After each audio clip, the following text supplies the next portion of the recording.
Everyone wants to be Gandalf.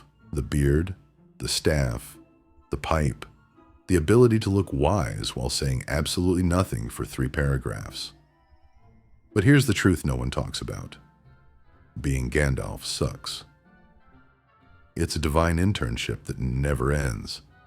He's not a king, not a free spirit, not even really a wizard. He's middle management for the gods.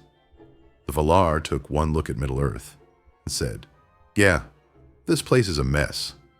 Send someone down there to fix it. But make sure he doesn't actually use his power, or take charge, or have fun." And so they sent Gandalf, or as he was known before HR reassigned him, Olorin, a Maya spirit who literally lived in divine light, to babysit mortals. His job: stop the rise of evil. Unite races that hate each other. And somehow make 9 completely incompatible people walk across the entire continent without killing each other. Imagine managing a group project where one guy's a kleptomaniac, 2 are suicidal, 1 keeps talking about potatoes, and the rest think you're hiding something, which you are. That's Gandalf's life. And he can't even tell anyone who he really is. He's forbidden to reveal his full power, forbidden to dominate, forbidden to even take a proper nap, because every time he does, a new Dark Lord shows up.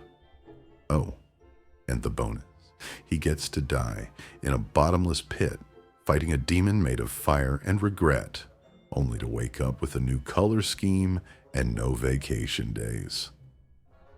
So yes, Gandalf may look cool on the posters, but behind that wise smile is a guy who's been running crisis management since the dawn of time. A cosmic customer service representative for a world that refuses to stop setting itself on fire.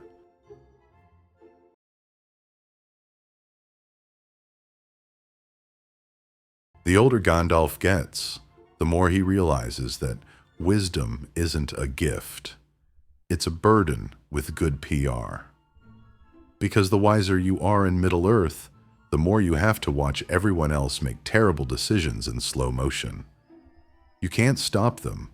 You just sigh profoundly and hope they notice. Spoiler: they never do. Gandalf has seen kingdoms rise and fall like bad startups. He's watched heroes turn into tyrants and friends into ghosts. He's been there for it all: the Silmarils, the First Age, the fall of Numenor. And now he's stuck explaining basic evil management to hobbits who think fireworks are a personality trait. He walks among mortals who live and die in the time it takes him to finish one pipe. He teaches them courage, guides them through darkness, and then buries them one by one. Every century, a new batch of hopeful idiots. Every century, another war. That's the real cost of being wise in Middle-earth. You never get to move on. You just stay, watching the same mistakes play out like reruns of a show you can't stop watching but secretly hate. And yet, he never complains. He doesn't get angry. He just smiles that tired smile. The one that says, "I told you not to touch the cursed artifact, but here we are." Even death isn't a break for him. He falls fighting a Balrog, an ancient spirit of fire and rage, and instead of resting in peace, he gets promoted, sent back with a white robe, a new job title, and even less free will. He's basically the only guy in history to be punished for dying correctly. And still, he carries on, because Gandalf knows something no one else does: that hope, like magic, isn't about power. It's about endurance. And that's the cruelest part of all. He can't quit. He can't retire. He can only keep walking, staff in hand, smoke in lungs, pretending the world isn't breaking again in front of him.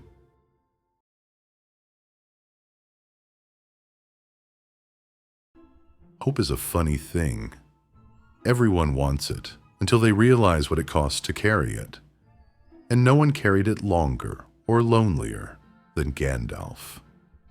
You'd think saving the world would come with some kind of reward, a statue, a song, maybe a quiet retirement somewhere in the Shire, but not for him.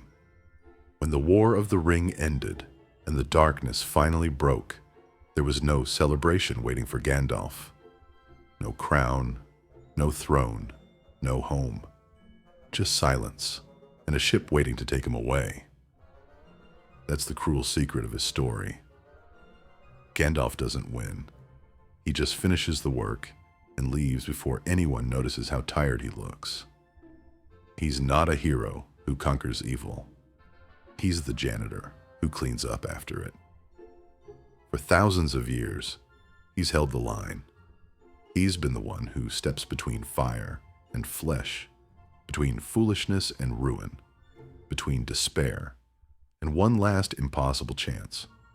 And when he's finally done, when there are no more dark lords to outwit, no more hobbits to guide, he simply walks away. He boards the ship to the Undying Lands, not because he's eager to return, but because there's nothing left here for him. Everyone he's ever known will die. Every home he's ever protected will crumble. Every story he's helped write will fade into myth. That's the real cost of being Gandalf. You outlive the victory. You watch peace blossom and then realize it's a garden you'll never walk in. Maybe that's why he always looked so sad behind the smile. Because he knew what everyone else didn't. That hope is only hope if someone's willing to keep it alive, even when they can't share in it. He never got to be free. He never got to rest. But somehow, he never stopped believing that others could. That's what makes Gandalf extraordinary. Not the magic, not the battles, not the fireworks, but the quiet, endless endurance of someone who knows he'll never see the end and keeps walking anyway. Because someone has to. Someone always has to. So yes, maybe it does suck to be Gandalf. But if it didn't, the world wouldn't stand a chance. Tell me, would you still choose to be him? To carry the hope of the world, knowing it'll never be yours? Or would you rather live a short, simple life and leave the hard parts to someone else?